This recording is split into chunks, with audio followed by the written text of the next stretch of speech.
2045L students, please open your laboratory manuals to page 525, which is the first page of the experiment for assignment 5, part 2. As we did with assignment 5, part 1, we like to offer you a small pre-laboratory demonstration of the work that you're going to do in order to help you be successful with this work. In particular, in order to help you understand this work.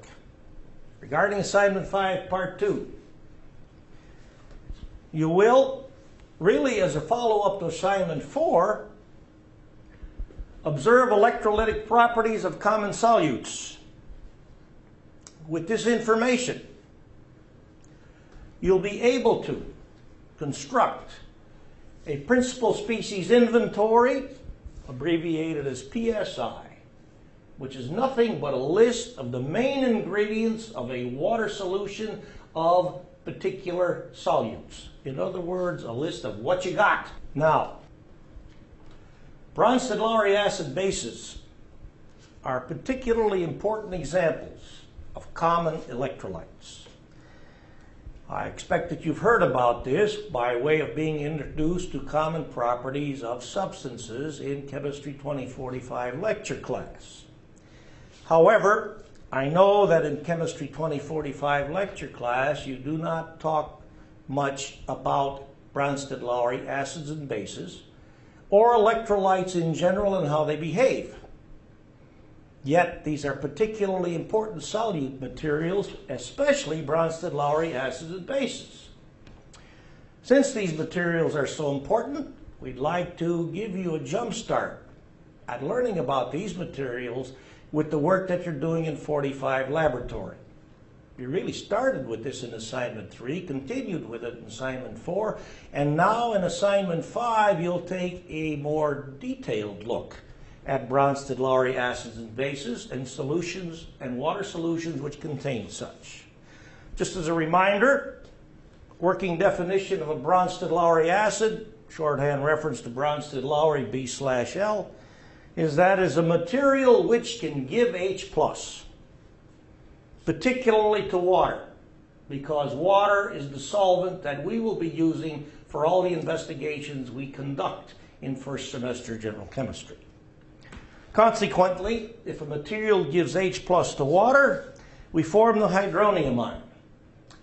A measure of hydronium ion, with which I'm sure you're all familiar, is called pH. Any solution with water solvent that has got a pH lower than 7 is said to be acidic. And it is a solution which has been prepared by dissolving a solute in water as solvent and having a reaction take place in which the solute gave H+ to water to produce hydronium ion. Correspondingly, working definition of a Bronsted-Lowry base is that it is an H+ taker, specifically from water. Remembering that if I take H+ from water, I create the hydroxide ion. Hydroxide ion is a basic species. Recall, if you will, the vigorous reaction that we demonstrated at the start of assignment 5, part 1, when we saw sodium reacting with water to produce hydroxide ions. So, materials which can react with water to make hydronium ion are Bronsted acids, and materials which can react with water to give to the solution hydroxide ion, or by reaction with water produce hydroxide ion, are Bronsted bases. Take a look then, if you will, at the table that you see in your laboratory manual on page 525 with a number of materials used as solutes in water solvent, aqueous solutions of such. The first in the list is DIW. I should have written water for the water molecule itself. And then included in the list is 10th molar sulfuric acid solution, 10th molar sodium hydrogen sulfate solution, and 10th molar sodium sulfate solution. Recall, if you will, that I have written the formula for the sulfuric acid molecule in this fashion, rather than this fashion, because as your studies of chemistry proceed, you will be asked to recognize that the most important property of any chemical species is its structure. So I think we should write formulas which do the best job that they can to convey the structure of the material in question. So what's wrong with this formula for sulfuric acid molecule? What's wrong is that it implies that the hydrogen atoms are covalently bound to sulfur, which is not correct.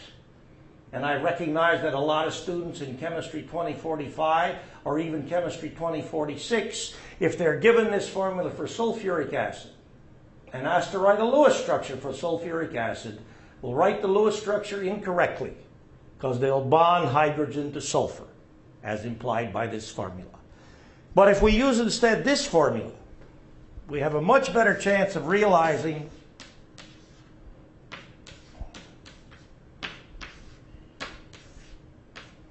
that the structure for sulfuric acid molecule is exhibited as I have here drawn it, with the hydrogen atoms covalently connected to oxygens, which in turn are covalently connected to sulfur. It doesn't make any difference which of these four hydrogen atoms I glue the hydrogen, which of these four oxygen atoms I glue the hydrogen atoms to, because these oxygen atoms are all equivalent when I go about adding H pluses to the sulfate ion in order to make this hydrogen, the sulfuric acid molecule. I could just as well have written this formula, which, just as the previous formula, shows you the structure and composition of the sulfuric acid molecule. Now, back to our table. In the discussion section, and likely you've heard about this in lecture class, a general rule of thumb that we use to determine whether or not a material is molecular or ionic is to examine its formula and see if the material is composed strictly of nonmetallic elements, in which case it is very likely the material is molecular, unless it happens to contain ammonium ion. On the other hand, if the material has a formula which shows that it was produced by a reaction of metallic and nonmetallic elements, then it's likely the material is ionic. There are a lot of exceptions to this, but we'll not worry about these exceptions until Chemistry 2046. So, your first task in completing this table for Assignment 5, Part 2, is to look at the formula for the water molecule, see that it's composed strictly of hydrogen, oxygen, nonmetallic elements, and conclude that water is molecular, which is symbolized by M in our table. Sulfuric acid solution, 10th molar. This label means that in preparing this solution, the stockroom folks, per liter volume of solution prepared, dissolved 0.1 moles of pure sulfuric acid as solute. The formula, like the formula for water, contains only nonmetallic elements. So, as we did for water, we'll conclude that sulfuric acid, or dihydrogen sulfate, if you will, is a molecular substance. This material, name sodium hydrogen sulfate. As the formula indicates, sodium hydrogen sulfate is composed of metallic as well as nonmetallic elements. So we'll conclude that this material is ionic. And in this column, write I for ionic. Same for sodium sulfate. Again, metallic sodium and nonmetallic sulfur as well as nonmetallic oxygen. So we'll conclude that sodium sulfate is an ionic material.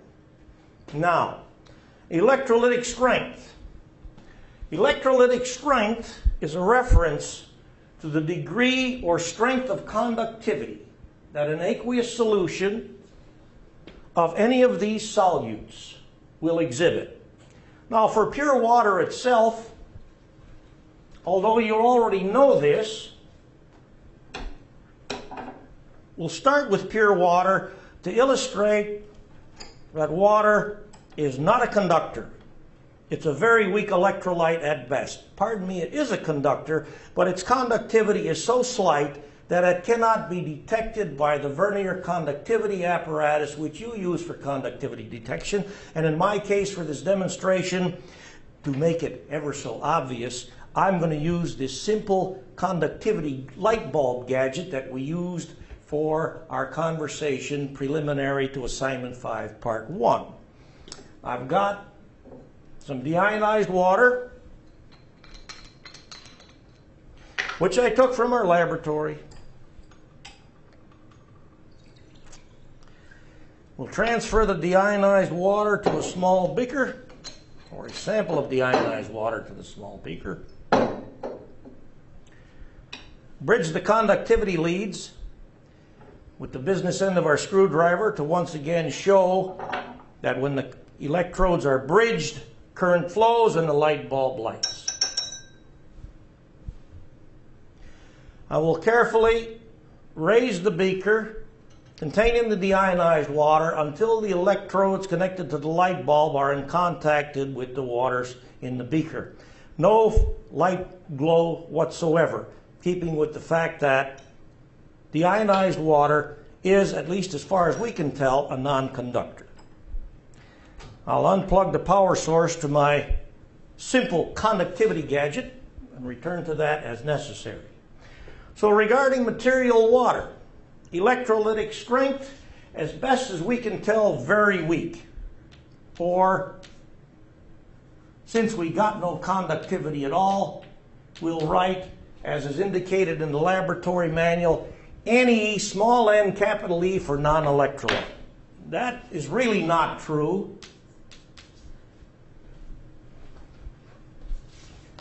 By this reaction, the so-called autoionization of water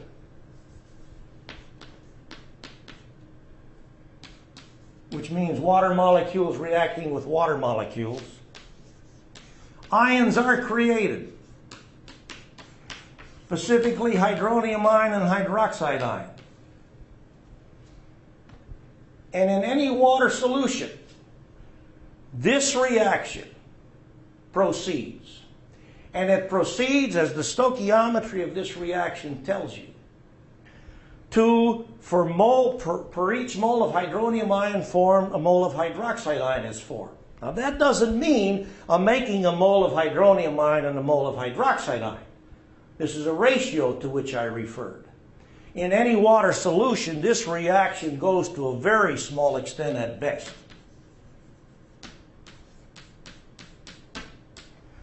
In fact, the extent is so small that in pure water or in any neutral water solution, neutral means neither a solution which is equally acidic as it is basic, a pH of 7.0, a data point you've probably heard about. The hydronium ion and hydroxide ion molarities are equal, and the two significant figures, 1.0 times 10 to the minus 7 molar. We don't need to write M over here because the square brackets designate molar concentration. Well, with this very tiny ion concentration, total ion concentration for deionized water would be twice this. You learned that in Assignment 4. We can understand why we observe this electrolytic strength result for water itself. So, for electrolytic nature, we'd want to know if water itself is acidic or basic, which means, does it have a hydronium ion concentration, which is greater than the hydroxide ion concentration? In that instance, it's acidic. Or does it have a hydroxide ion concentration which is greater than the hydronium ion concentration? In that case, the solution is basic. Well, we've already reminded ourselves that when this reaction takes place in water solution, the stoichiometry tells us that for every mole of hydronium ion produced by this reaction, 1 mole of hydroxide ion is also produced. Now, in water itself, we only make 1.0 times 10 to the minus 7 moles of hydronium ion in every liter of water, as we also make 1.0 times 10 to the minus 7 moles of hydroxide ion in every liter of water. Given then that these concentrations are equal in pure water or neutral water, it follows that the electrolytic nature, which means is the system neutral, acidic, or basic, will be for pure water itself, capital N for neutral. PSI for solutes. Well, the only solute in pure water is water itself. So we'll write H2O with an L after it to indicate liquid phase. Now, let's proceed to the 10th molar sulfuric acid solution. We've already discussed the fact that the formula for sulfuric acid tells us that this material is molecular in character. Here we have 10th molar sulfuric acid, just like you will have available for your work for assignment 5, part 2. We'll put some in this beaker, enough of which will allow us to establish contact with the electrodes on our light bulb gadget, and observe that the light bulb glows quite brightly, indicative of the fact that in this 10th molar sulfuric acid solution we have quite a high total ion concentration. Now, as I did before, I'll remove the power source from the light bulb. I'm going to rinse off the electrodes with deionized water. Dispense of that deionized water rinse. And go back to the board to provide indication of why our 10th molar sulfuric acid solution is highly conductive. If you've examined the information in the discussion section for assignment 5, part 2, which you should have to prepare for this laboratory assignment, you have seen that in the acid-base table that's in the discussion section, sulfuric acid is categorized or listed as a strong Bronsted acid. What does that mean? That means pure sulfuric acid, which is a liquid at normal laboratory conditions, will react with water when sulfuric acid solution is prepared to create hydronium ion, because we've noted with our definition of Bronsted acid that a Bronsted acid is a material which gives H plus to water to create hydronium ion. And in so doing, it causes the sulfuric acid molecule itself to experience loss of H plus, which makes the hydrogen sulfate ion. Now, the condensed formula for hydrogen sulfate ion, the one that you'll see in textbooks, is HSO4 minus.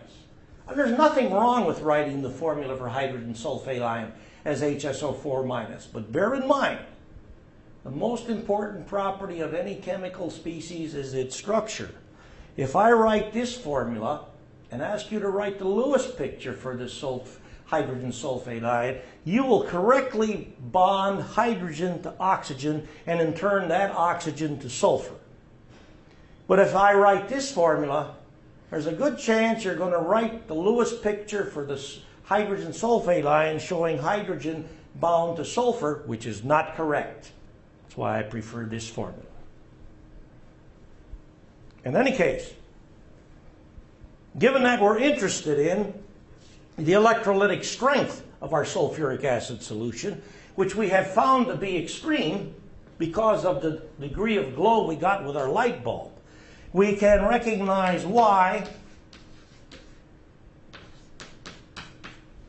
sulfuric acid is classified as a strong Bronsted acid, because this reaction proceeds in 10th molar sulfuric acid solution to an extent of 100%.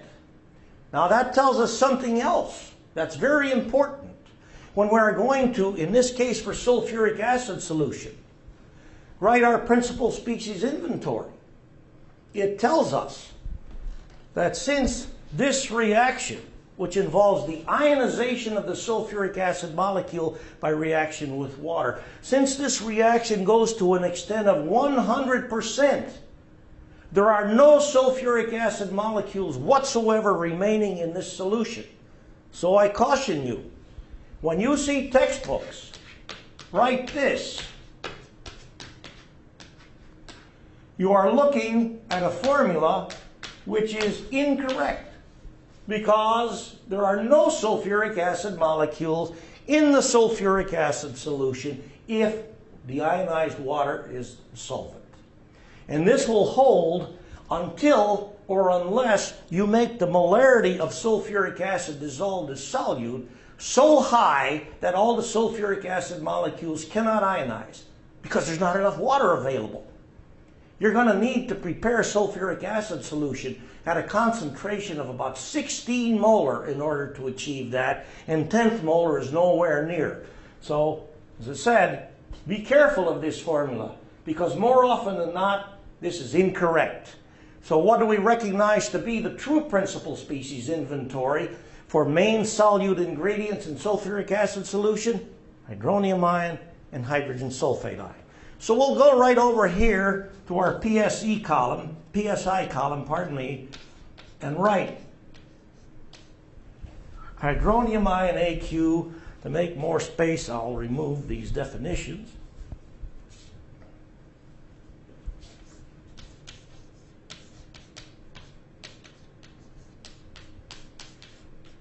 And now I'll use the condensed formula for hydrogen sulfate ion, given that we've provided some explanation about this being the better formula for hydrogen sulfate ion. Now, back to our table. Electrolytic strength, strong. Indeed, this information tells us that the total ion concentration in sulfuric acid solution is at least 2/10 molar. Now, you might also ask, and this is a reasonable question, what about hydrogen sulfate ion?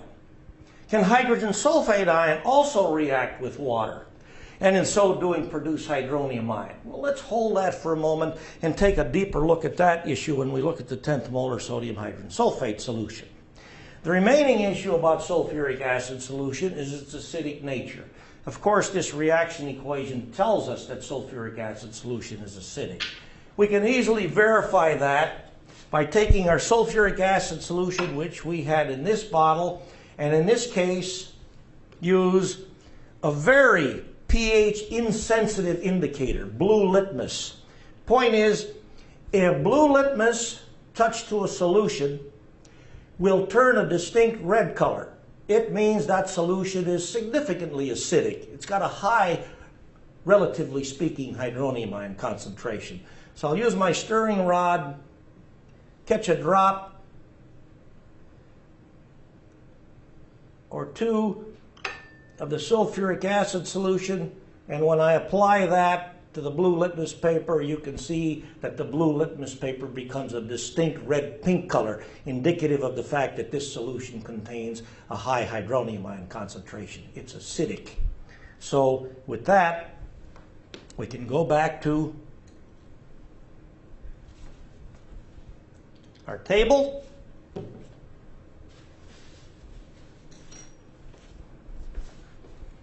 And in the column electrolytic nature, write A for acidic. Now, sodium hydrogen sulfate. We've identified sodium hydrogen sulfate as an ionic substance because of metallic sodium and non-metallic hydrogen and sulfur and oxygen in its composition.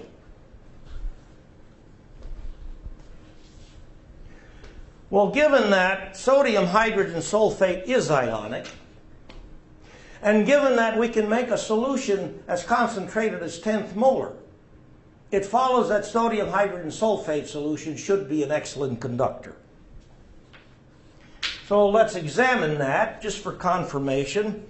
We've got here our 10th molar sodium hydrogen sulfate solution, another beaker.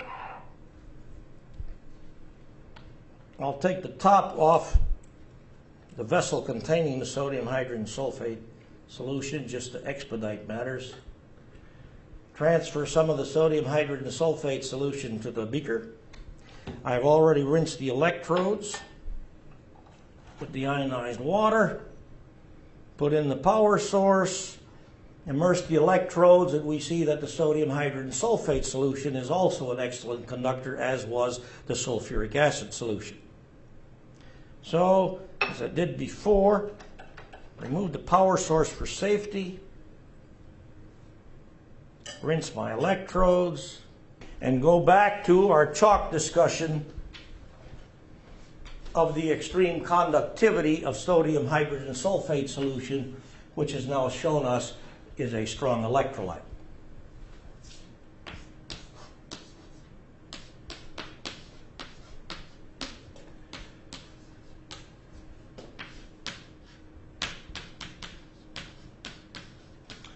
The information in the laboratory manual, as well as the information which by now you should have received in lecture class about ionic solutes, is that when ionic material dissolve in water, they engage in a chemical process called as dissociation. Dissociation, the way we have defined it, is limited to dissolving ionic solutes. Dissociation is a physical rather than a chemical process. Consequently, in dissolving the ionic material, we do not have the ionic solute reacting with water. Instead, in the presence of water molecules, the water molecules attach to sodium ions and hydrogen sulfate ions on the surface of the sodium hydrogen sulfate crystal, the solid solute itself, which is what we start with when we make this solution, and pull. And when the pull of the water molecules on the sodium ions and hydrogen sulfate ions is strong enough to overcome the attraction between the sodium ions and hydrogen sulfate ions, the sodium ions and hydrogen sulfate ions swim in the solution as sodium ion AQ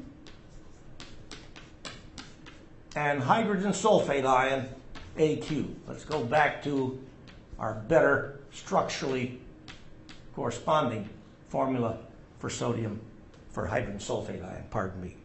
Now notice, extent doesn't apply to this transformation. It only is a consequence, that is to say, the concentration of ions in sodium hydrogen sulfate ion is a consequence of how much we dissolved. 10th molar. So, in our 10th molar sodium hydrogen sulfate solution, the total ion concentration is, practically speaking, 2/10 molar. 1/10 of a mole of sodium ions per liter of solution, 1/10 of a mole of hydrogen sulfate ions per liter of solution. If this was 1 molar, then the sodium hydrogen sulfate solution would be essentially 2 molar in total ions. Mole of sodium ions, mole of hydrogen sulfate ions per liter of solution. But extent doesn't matter, because all the sodium hydrogen sulfate which we dissolve dissociates by this reaction. Now, what about electrolytic nature? Well, we've got our sodium hydrogen sulfate solution here. I'm going to take another strip of blue litmus paper,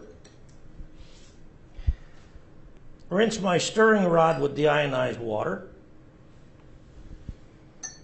catch some sodium hydrogen sulfate solution, apply it to the blue litmus paper, and we can see, just as we saw with the sulfuric acid solution, the blue litmus paper becomes quite a distinct red pink, keeping with the fact that sodium hydrogen sulfate solution is also considerably acidic. How can that be?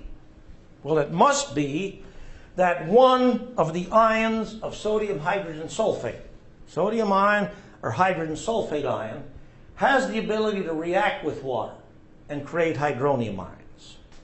If you've looked at the information in the discussion section and the acid-base table, you have recognized that ion as hydrogen sulfate ion.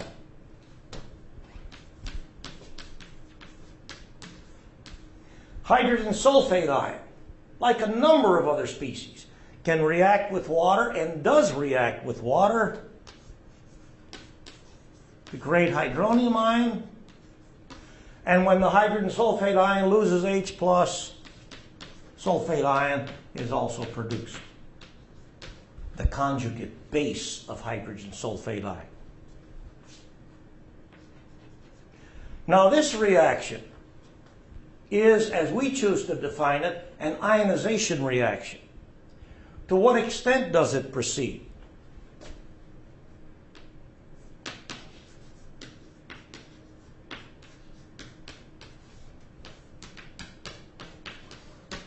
From this simple investigation, we cannot tell to what extent this reaction proceeds.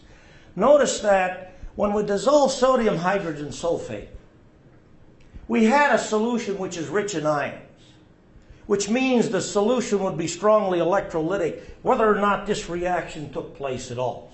We also had a solution which was considerably acidic. That means that this reaction has got to be going at least to a reasonable extent. Now, what do we mean by reasonable? Well, when you get to Chemistry 2046, you'll learn how to use a property of hydrogen sulfate ion known as its acid ionization constant in order to recognize that in 10th molar sodium hydrogen sulfate solution, this reaction goes to an extent which exceeds 10%. That tells us that the total ion concentration in sodium hydrogen sulfate solution, 10th molar, is pretty high. In fact, if you think about it, you realize that it's more than 2/10 molar. But we'll let you think about that for now. We'll go back to our table, write in A for electrolytic nature, and then if we simply put to use the information in the discussion section, which tells us, generally speaking, when I look at an acid-base reaction which involves an acidic species, in this case hydrogen sulfate ion, reacting with water to make hydronium ion and sulfate ion, that I can determine if the reaction extent is large or small by looking at the strength of the reacting acid, which in this case is hydrogen sulfate ion, comparing it to the strength of the product acid, which in this case is hydronium ion, and recognizing that generally speaking, if the product acid, the hydronium ion, is a stronger acid than the reacting acid, hydrogen sulfate ion, the extent is small, which is correct.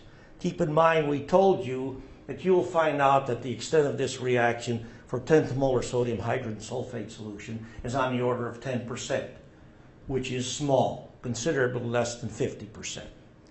This allows us to complete the PSI for our sodium hydrogen sulfate solution. We know it's got sodium ion AQ, and if this reaction has only proceeded to an extent that's on the order of 10%, 90% of these are still there. So for principal species, this is principal compared to hydronium ion or sulfate ion.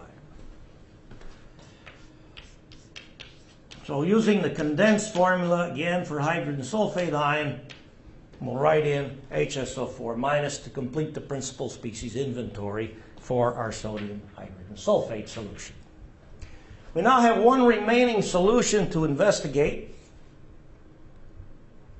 That's sodium sulfate solution. Our work so far has indicated that sodium sulfate solution is, like sodium hydrogen sulfate solution, an ionic compound. So I already know that if what we have done so far is correct, the sodium sulfate solution is also going to be a strongly electrolytic solution, which means sodium sulfate is a strong electrolyte, as is any reasonably water-soluble ionic compound. So here's our sodium sulfate solution, 10th molar, into the beaker. We've already rinsed our electrodes. Plug in the power source and find out that, as with the previous solutions, this solution also is an excellent supporter of current flow.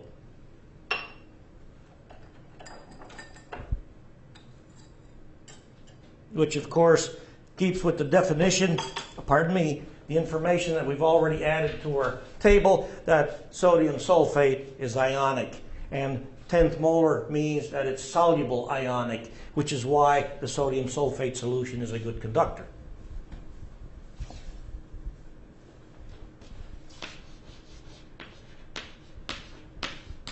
So our dissociation reaction will be, as we did with sodium hydrogen sulfate solution, sodium sulfate solute, dissociating per mole of dissolved sodium sulfate, 2 moles of sodium ion, and 1 mole of sulfate ion. So keep in mind, extent doesn't matter. The only thing of consequence in deciding about the degree of conductivity exhibited by a solution of an ionic compound is how much of it you dissolve per liter of solution that you made, the molarity of, the molarity of the solution. So electrolytic strength is strong. What about electrolytic nature? Back to the acid-base table and the discussion about acid-base chemistry that's offered you in Assignment 5, Part 2. Sulfate ion, a weak Bronsted base. In fact, quite a weak Bronsted base. But if it is a Bronsted base, then sulfate ion must have a measurable ability to react with water and create the conjugate base of sulfate ion, because remember, sulfate ion as a Bronsted base is going to reach over to the water molecule and extract H+. The H+ glues on the sulfate ion to make hydrogen sulfate ion, and in so doing converts the water molecule to the hydroxide ion, which means sodium sulfate solution is basic. How basic is it? Let's see what we can find out. Here's our sodium sulfate solution. This time we've got red litmus, because any solution which is reasonably basic has got a fairly appreciable concentration of hydroxide ions relative to deionized water. We'll convert red litmus to blue color. So as we did previously, we'll catch some of the solution and apply it to our red litmus paper and see that there isn't any color change of consequence of the red litmus paper. That means, given that this solution is fairly concentrated in sulfate ion, this reaction is going at best to a small extent, because we're not able to detect any alkalinity by using litmus paper as an indicator. Now, as the laboratory manual instructs you, you'll do your conductivity test first with the Vernier conductivity apparatus, and you'll do your acid-base testing, with the Vernier pH probe. But the Vernier pH probe will not show you anything reliable when pHs are lower than 9.0 but higher than 5.0. In other words, we're in a solution which is at best mildly acidic if it's acidic, or mildly basic if it's basic, or possibly neutral. In this case, you're going to have to use an indicator. Bromethymol blue is the indicator of choice to get a handle on whether or not that solution is acidic, basic, or neutral. So, as the laboratory manual tells you, that bromethymol blue indicator, which is abbreviated HBTB, is yellow at pH 6.0 or lower, green at pH about 6.8, and blue at pH about 7.6 or higher. Although the laboratory manual will gee whiz this at 7.0 and this at 8.0. So we'll take the sodium sulfate solution which we have and just put some bromethymol blue indicator in it straight away and see what we can get.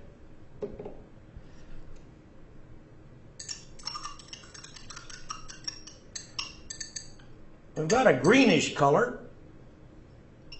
So we know we're dealing with a solution which is assuredly not acidic. But how green is this green?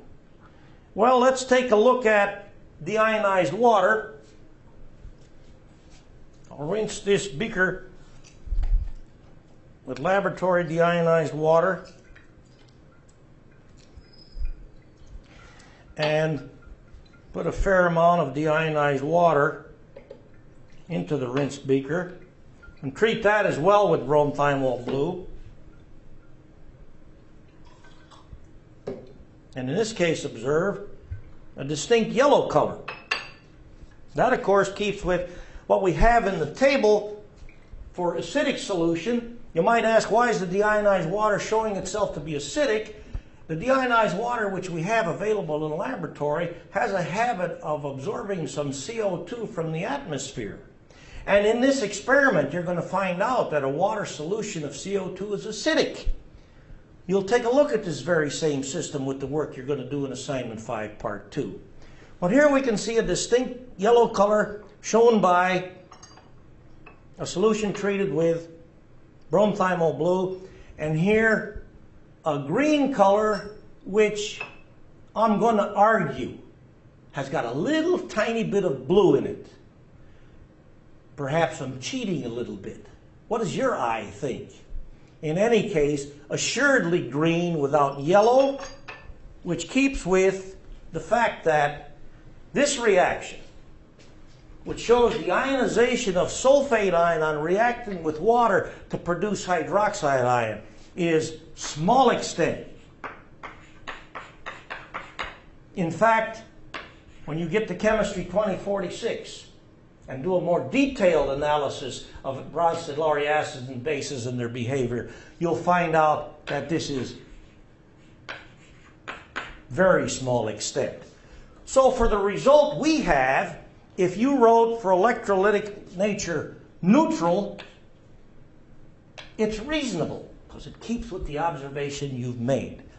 But since this chemistry tells us that sulfate ion is a weak Bronsted base, admittedly very weak, we'll add a comma and put B in there for basic, and then complete our entries for sodium sulfate solution by writing sodium ion AQ and sulfate ion AQ, hardly hydrogen sulfate ion or hydroxide ion, because this reaction is very small extent. So have fun with your work for Assignment 5, Part 2.